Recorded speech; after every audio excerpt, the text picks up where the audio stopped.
By the time the speeches ended, the light over Center Island had softened into blue.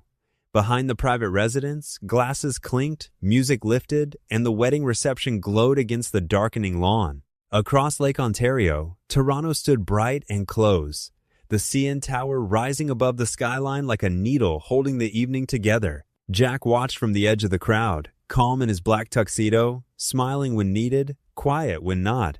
He had known Kyle for more than 20 years, long enough to see him fall in love, fall apart, and somehow fall in love again. Kyle moved through the reception like a man trying to belong to every corner of it. He laughed loudly, touched shoulders, introduced people twice, and kept looking toward his bride with open admiration. When she corrected a detail in one of his stories, he accepted it with a quick smile. When she waved away his comment about keeping the evening simple, he only nodded. Later, as dusk deepened, Kyle found Jack near the terrace and asked him to walk. They left the music behind, though pieces of it followed over the water with laughter and the soft beat of a familiar song.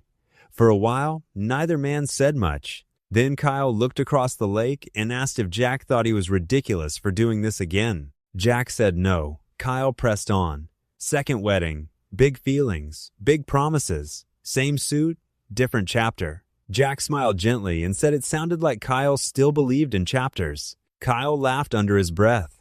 Maybe too much. They stopped near the waterfront, where the city lights trembled in the lake, breaking and reforming with each small movement of the water.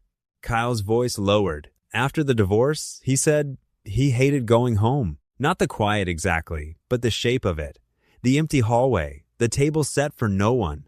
He would turn on the television just so something was speaking. Jack listened without trying to rescue him. Kyle admitted he had dated too quickly, because being alone felt like proof that something had gone wrong. Jack looked toward the skyline and said, loneliness finds everyone eventually. Married, unmarried, surrounded, isolated, it only changes rooms. Kyle nodded. Sometimes, he said, he was more afraid of being alone than of being unhappy. Jack stood beside him before answering. That was a hard thing to know about yourself.